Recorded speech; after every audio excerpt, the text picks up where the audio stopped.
성도 여러분, 안녕하세요. 오늘은 마가복음 8장 22절부터 26절까지를 본문으로 하여 다시 안수하심에라는 제목으로 말씀을 나누겠습니다. 오늘 본문은 예수님이 베세다에서 한 맹인을 고치시는 사건입니다. 베세다는 예수님이 갈릴리에서 오병이어의 기적을 행하신 후에 방문하기로 계획했던 곳입니다. 그런데 그동안 우리가 살펴본 것처럼 중간에 게네사렛과 이방 지역인 두로와 시돈, 데가볼리 지방에서 여러 사역을 하시고 다시 유대 지역인 달마누나에 가셨다가 이제 드디어 베세다에 이르게 됩니다. 그런데 이곳에도 여러 병자를 고치신 예수님에 대한 소문이 널리 퍼져 있었던 것 같습니다. 예수님이 도착하자마자 사람들이 맹인 한 사람을 데리고 와서 고쳐주기를 간구합니다. 22절을 함께 읽겠습니다. 베세다의 이름에 사람들이 맹인 한 사람을 데리고 예수께 나와 손대시기를 구하거늘. 예수님 앞에 사람들이 맹인 한 사람을 데리고 왔습니다. 앞을 볼 수 없는 사람이기 때문에 당연히 인도하는 사람이 있어야 합니다. 그런데 지금 이 맹인의 심리적 상태가 자신의 처지에 대하여 별로 안타까움이 없는 것 같이 보입니다. 마치 진리를 깨닫지 못한 사람이 죄악 세상에 만족하며 사는 것과 같습니다. 만일 그에게 고침을 받고자 하는 갈급한 마음이 있었다면 본인이 직접 예수님께 고쳐주시기를 간구하며 매달렸을 것입니다.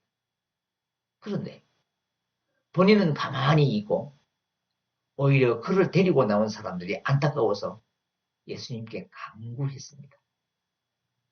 그들이 얼마나 안타까웠는지는 이 문장에 사용된 세 동사의 쓰임에서 알 수 있습니다. 그 세 동사는 이름에 데리고 나와 부하거늘인데 헬라어 원문을 보면 과거에 일어났던 일임에도 모두 현재 시제로 기록되어 있습니다. 이것은 그 현장의 모습이 얼마나 급박하고 안타까웠는지를 표현하기 위하여 마가가 의도적으로 그렇게 기록한 것이라고 짐작할 수 있습니다. 이처럼 예수님 앞에 스스로 나올 수 없는 한 영혼을 구원하기 위해서는 여러 사람의 안타까운 마음과 적극적인 기도가 필요한 것입니다. 23절을 함께 읽겠습니다. 예수께서 맹인의 손을 붙잡으시고 마을 밖으로 데리고 나가사 눈에 침을 뱉으시며 그에게 안수하시고 무엇이 보이느냐 물으시니 사람들의 간구함을 들은 예수님은 이전에 행하셨던 치유사역과는 달리 현장에서 고쳐주시지 않고 그 맹인을 마을 밖으로 데리고 나갔습니다. 예수님이 환자를 다른 곳으로 데리고 나가서 고치신 것은 마가복음에서 딱 두 번 나옵니다. 데가볼리 지방에서 귀먹고 말 더듬는 사람을 고치실 때와 본문입니다. 이렇게 예수님이 무리를 떠나서 환자를 고치신 것은 그 환자와 개인적인 인격적 관계를 맺기 위함이었다고 지난 시간에 말씀을 드렸습니다. 구원은 예수님과의 인격적인 만남에서 이루어지는 것이기 때문입니다. 그런데 본문에서는 아예 그 마을 밖으로 데리고 나가셨습니다. 마을이란 단순히 사람들이 모여 사는 곳만을 의미하지 않습니다.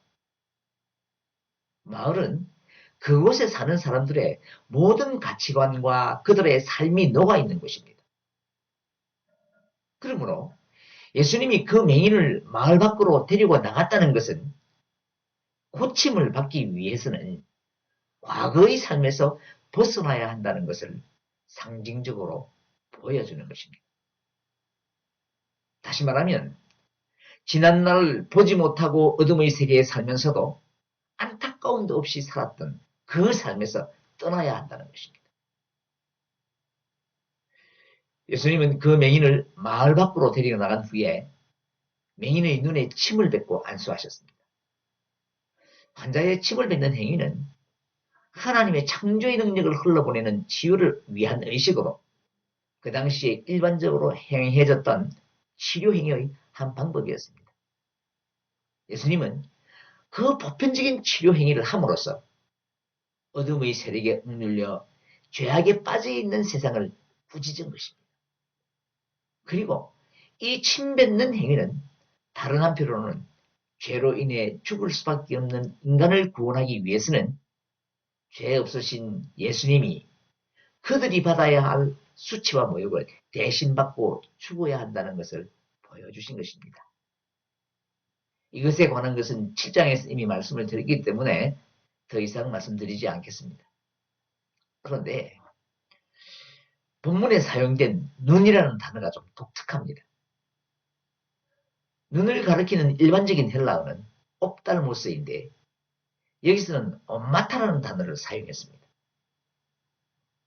엄마타는 엄마의 복수로서 양쪽 눈을 가리키는데 엄마는 신약 성경에서 본문에만 사용된 특수한 단어입니다. 그 의미는 눈동자를 뜻하는 눈이 아니라 그 눈동자를 덮고 있는 눈꺼풀을 말하는 것입니다. 그러니까 예수님은 완전히 감겨있는 그의 두 눈꺼풀 위에 침을 뱉으신 것입니다. 그런 후에 무엇이 보이느냐 하고 질문하셨는데 그 대답이 24절입니다. 함께 읽겠습니다.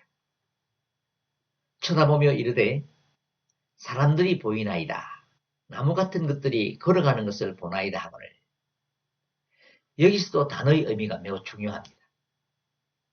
이 문장에서 보인다는 말이 두 번 나오는데 처음에 보이나이다라고 대답할 때는 앞절에서 주님이 질문하셨을 때 사용한 블레포라는 단어로 대답합니다.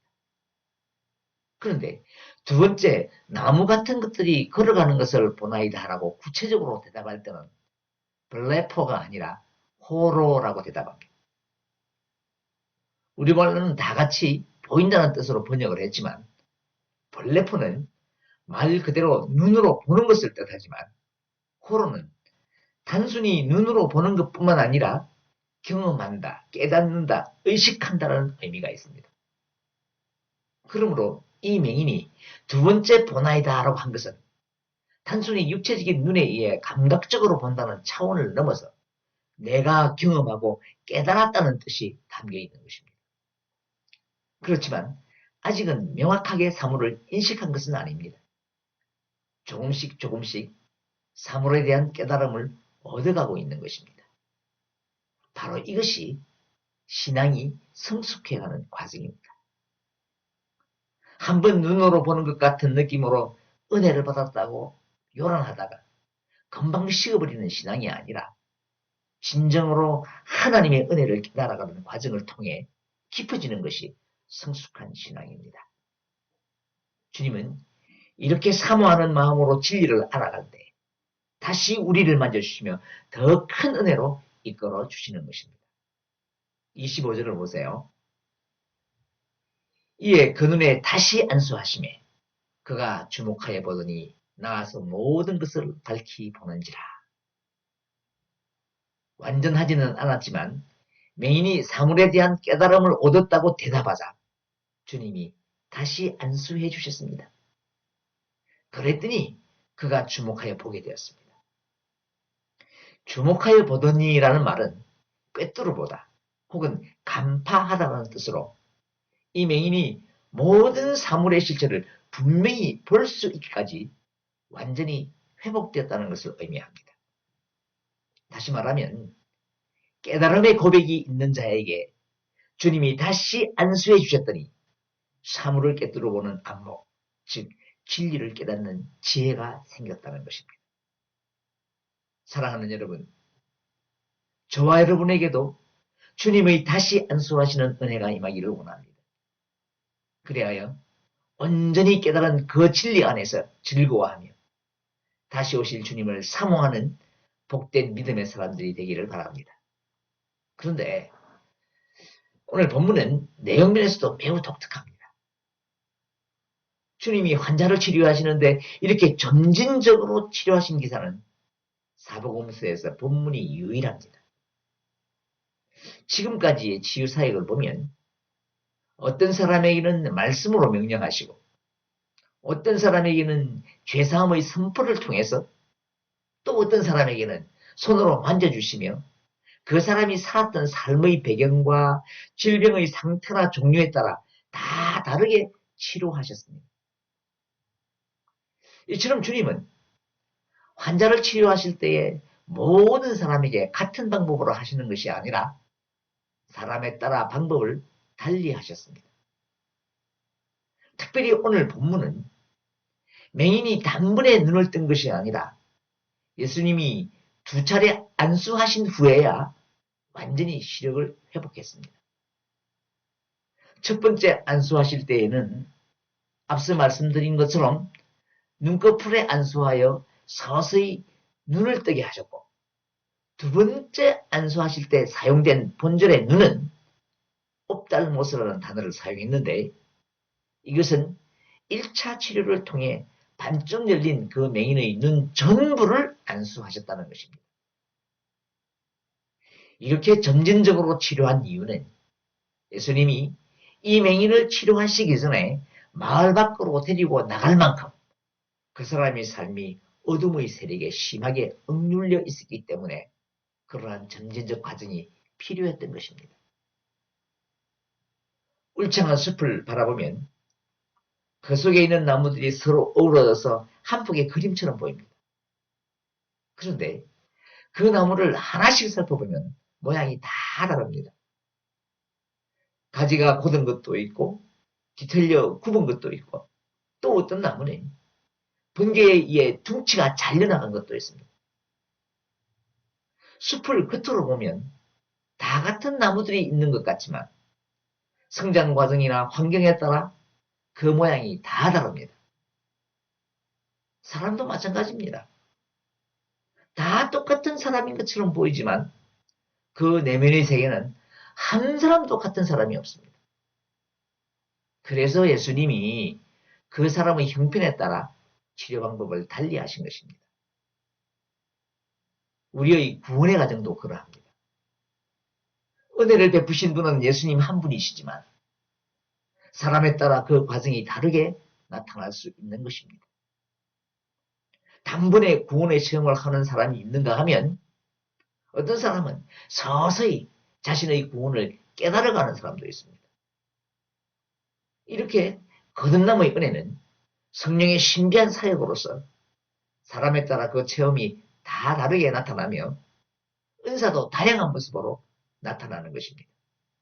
그래서 사도 바울이 고린도 교회에 분쟁이 있을 때 이렇게 교훈했습니다. 고린도전서 7장 7절을 함께 읽겠습니다.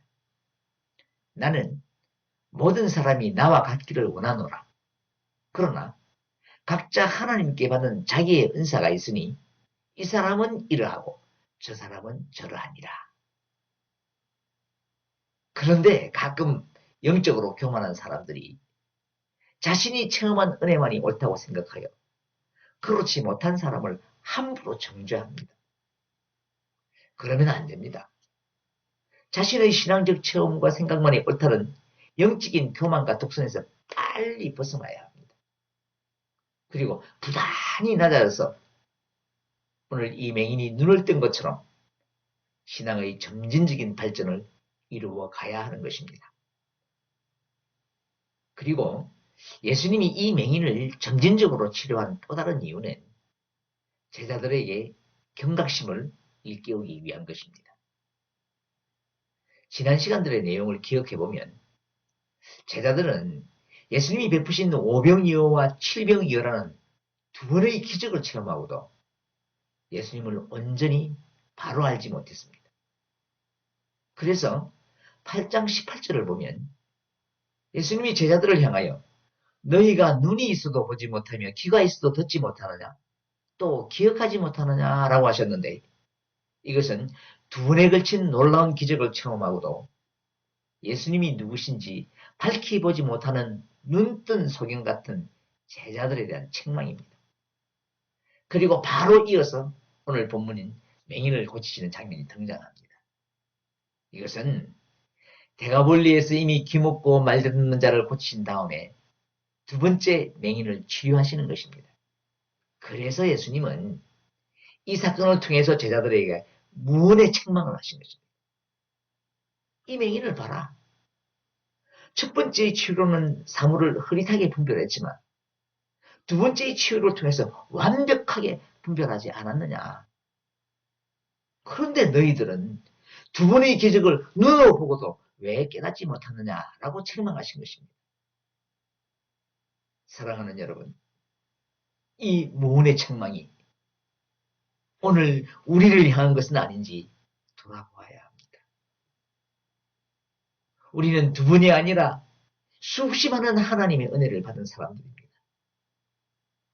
그런데도 아직 우리의 믿음은 온전치 못합니다.